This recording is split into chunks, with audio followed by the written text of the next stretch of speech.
Los reyes católicos han sido sin lugar a dudas los monarcas más importantes de la historia de España y algunos los consideran que han sido los fundadores de la nación moderna española. Sin embargo, detrás de esa imagen idílica y perfecta de su reinado esconde una serie de conflictos y de problemas tanto en Castilla como en el Aragón del siglo XV muy importantes. Primero tenemos que empezar con la famosa Isabel la Católica. Nació en Madrigal de las Altas Torres. Castilla, en el momento en el que nace Isabel la Católica, está gobernada por Juan II. No, perdón, Enrique III, al que le sucederá su sucesor Enrique IV. Enrique IV era el hijo, era el hermano de Isabel la Católica. Tenía una hija que sería una de las futuras candidatas al trono, junto a Isabel la Católica, la famosa Juana la Beltraneja, de la cual su consanguinidad, su relación sanguínea con su supuesto padre, siempre se puso en duda, ya que tradicionalmente se ha atribuido que fue fue Beltrán de la Cueva, el favorito de Enrique IV, quien tuvo una relación extramatrimonial con la reina. Ya que esta reina Blanca de Navarra, que era la mujer de Enrique IV, había tenido más de una escapada con algún otro aristócrata castellano. Este es el panorama que se encuentra Isabel la Católica. En un principio no tiene acceso al trono y finalmente se va a casar en el año 1469 con Fernando el Católico. Es una historia bastante curiosa porque Fernando el Católico tiene que cruzar el reino de Aragón en secreto, sin que nadie lo supiera, porque además eran primos y por esta relación familiar tendrán que expedir una bula desde el papado, aunque será un documento falsificado, pero terminarán reconociendo su validez.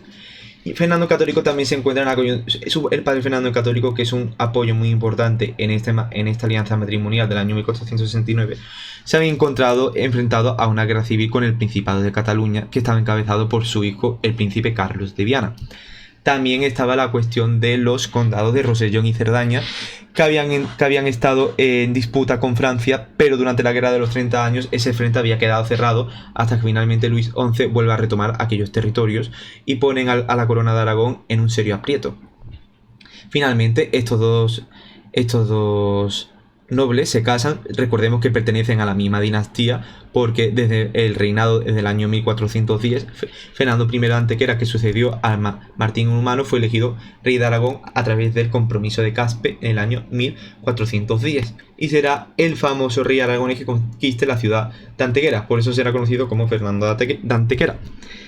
Castilla y Aragón habían tenido unas relaciones diplomáticas muy complejas, sobre todo por la cuestión de los infantes de Aragón, que habían sido los grandes maestres de las órdenes militares castellanas, porque además eran hijos de Alfonso V el Magnánimo, que será el que sentaría las bases del gran imperio aragonés en el Mediterráneo central.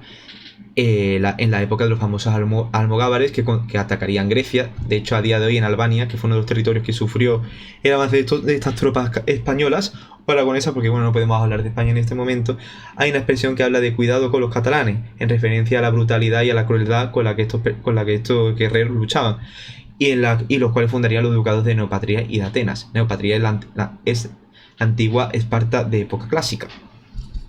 Finalmente, en la paz de los toros de Guisando, Isabel la Católica, esto es un año antes de su matrimonio, Isabel la Católica es proclamada como reina.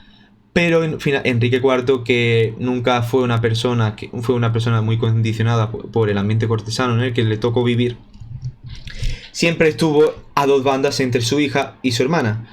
Y su hermana Isabel empezó a forjar diferentes apoyos, entre ellos el famoso el famoso Alonso Carrillo, que posteriormente le traicionará y se alineará con Juana la Beltraneja, porque el carácter autoritario y la visión que tenía Isabel la Católica de la monarquía no era compatible con la visión tradicional que el cardenal Carrillo tenía al respecto. Y finalmente en esta unión dinástica, que no unión territorial nacional, Castilla y Aragón están unidas por un enlace matrimonial. Su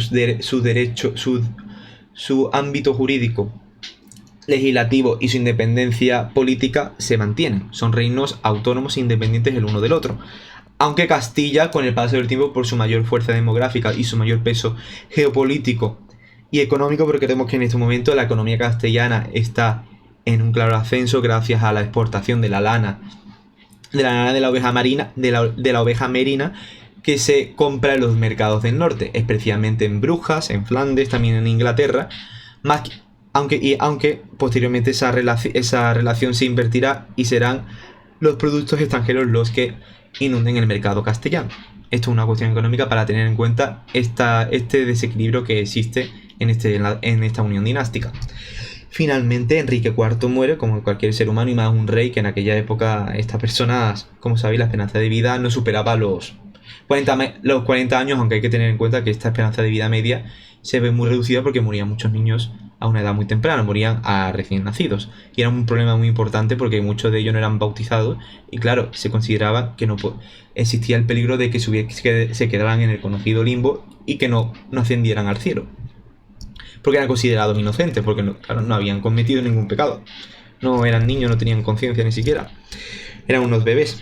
Finalmente, se produce la guerra de sucesión castellana entre los años 1474 y 1478.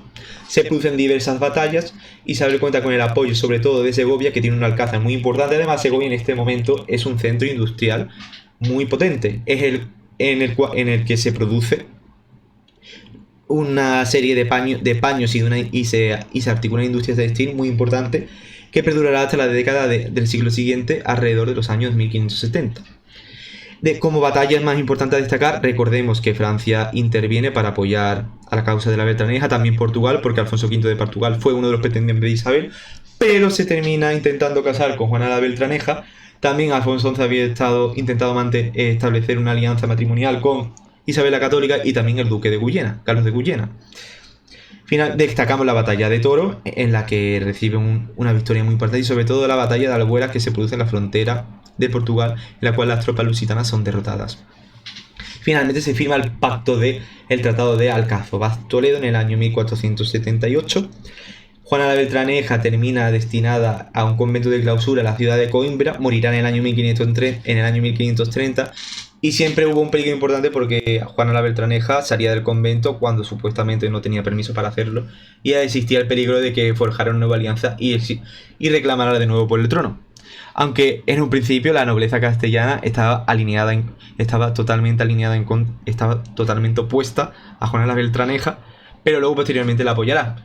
Por lo tanto, la cuestión del vínculo familiar y la legitimidad pues pasó a un segundo plano y se priorizó el interés material de los particulares. También hay que destacar, y hablando del reinado en sí de los reyes católicos, se encuentran con varios problemas. El primero es la implantación de la seguridad en el interior de Castilla, ya que los conflictos de banderías entre las diferentes facciones nobiliarias, tanto en el municipio, en las grandes urbes, sobre todo las alteraciones que se producen en Andalucía entre los dos grandes linajes, Ponce de León y la familia de Guzmán, las cabezas titulares del Ducado de Arcos y el Ducado de Medina Sidonia respectivamente, generaron un caos muy importante en el sur de la península, hasta tal punto de que los reyes católicos se tuvieron que presentar personalmente en la ciudad de Sevilla. Y a raíz de este caos interno hay que también destacar el papel de las persecuciones hacia los judíos por una cuestión de envidia, ya que había una gran protesta popular porque en muchos casos eran unos recaudadores de impuestos muy importantes, y como excusa para aumentar la influencia de la jurisdicción real se establece el Tribunal de la Santa Inquisición en el año 1478 a través de por bula de Sixto IV. Sixto IV será un aliado muy importante, y también Alejandro VI, porque será el que le conceda las famosas bulas alejandrinas del año 1493, que permite la evangelización de América y de los nuevos territorios conocidos. Y también aquí se produce un conflicto también con Portugal, a través del cual se firmará el Tratado de Tordesillas, que establece las áreas de influencia en todo el globo respecto a los territorios que pueden ocupar un reino u otro. Volviendo al tema de los judíos, la Inquisición tiene su actividad por primera vez en la ciudad de Sevilla, porque recordemos que el barrio de Santa Cruz, la famosa judería hispanense, es la judería más grande de Europa. Por si no lo sabéis, yo recomiendo que vayáis, aunque tened cuidado porque os podéis perder. Me pasó una vez que fui con mi madre y tuvimos que coger un un panfleto de un baño árabe que había por allí y al final logramos escapar. Pero bueno, eso son historias, esos son gajes del oficio, de las personas que les gusta explorar las ciudades y una ciudad medieval como esta. Sobre todo el casco histórico, tenéis que venir a Sevilla, es impresionante. También hay otro problema, está la cuestión de la guerra de Granada. Logran obtener la bula de cruzada de la iglesia, también el subsidio eclesiástico y también las tercias reales, que es un tercio de los diezmos de los municipios más importantes. También otro papel importante en el reforzamiento del poder real y de su carácter autoritario, ya que sabéis que los reyes católicos se los considera como la génesis del Estado moderno, aunque bueno, es una entidad burocrática muy primitiva y muy poco desarrollada, que se irá elaborando con el paso del tiempo, y solo podíamos hablar realmente de Estado tal y como lo entendemos hoy a partir del siglo XIX. Aparte de la creación de la Santa Inquisición, se funda la Santa Hermandad. La Santa Hermandad tiene su origen en las antiguas milicias concejiles encargadas de la seguridad del municipio.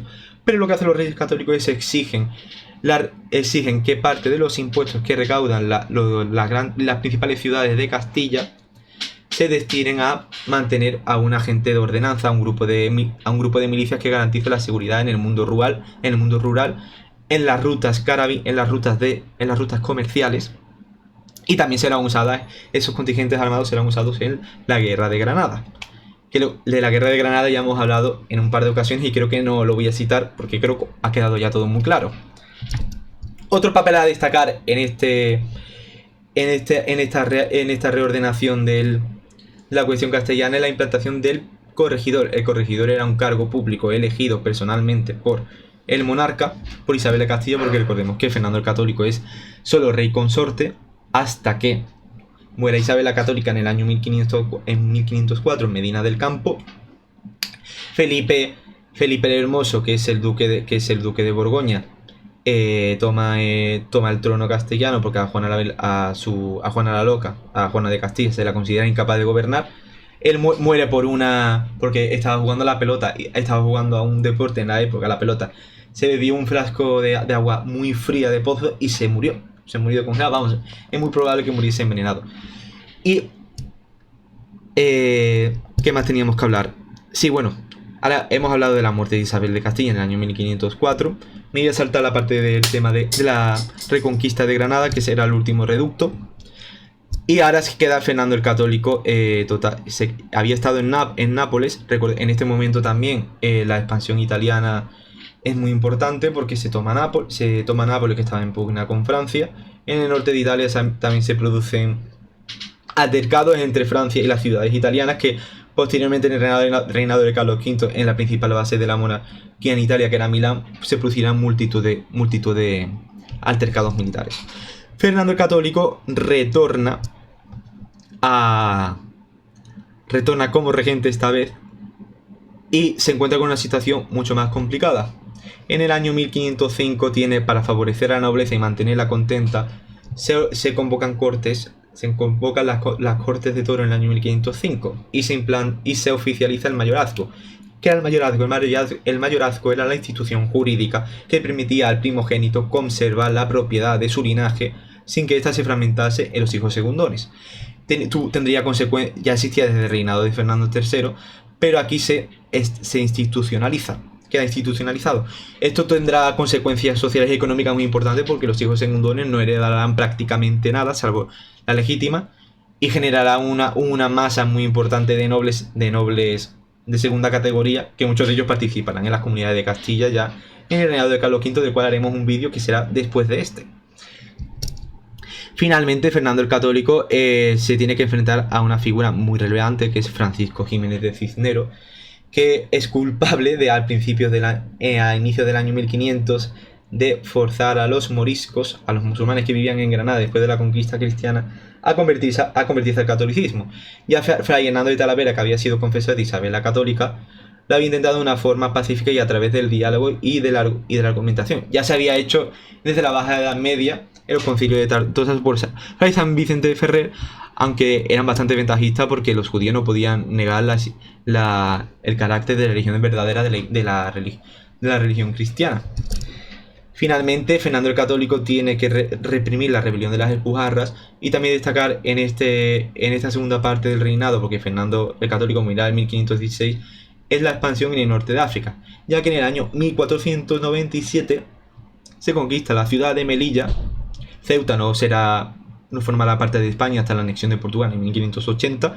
Portugal había conquistado Ceuta en el año 1415 a manos de Enrique el Navegante, que será el precursor de las grandes exploraciones marítimas del litoral africano, de las expediciones portuguesas que terminarán llegando en el año 1497 al subcontinente indio, gracias a la actividad de Vasco de Gama, que le había precedido Bartolomé Díaz, que había establecido el nombre de El Cabo de Buena Esperanza en el año 1487.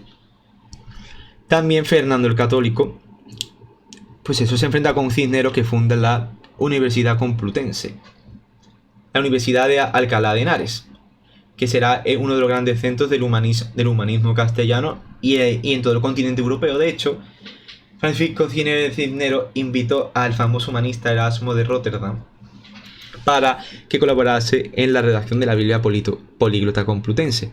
En esta universidad se congregan autores que conocían tanto el griego como el latín, como el hebreo, como el arameo, las lenguas de las Sagradas Escrituras, aunque Erasmo rechazó la oferta porque sentía una profunda desconfianza a sus ideas y a lo que podía hacer la Inquisición si llegara a Castilla. De hecho, es muy curioso porque será Castilla la cuna de la ortodoxia católica. Tendrá un reducto de seguidores y defensores muy acérrimos de Erasmo, que se pondrían en contra de la bula que elaboraría la Iglesia para prohibir sus obras e incluirlas en el primer índice de libros prohibidos de la Iglesia católica, aunque también la propia monarquía tendría su índice de libros prohibidos con títulos diferentes a los de las curias romanas.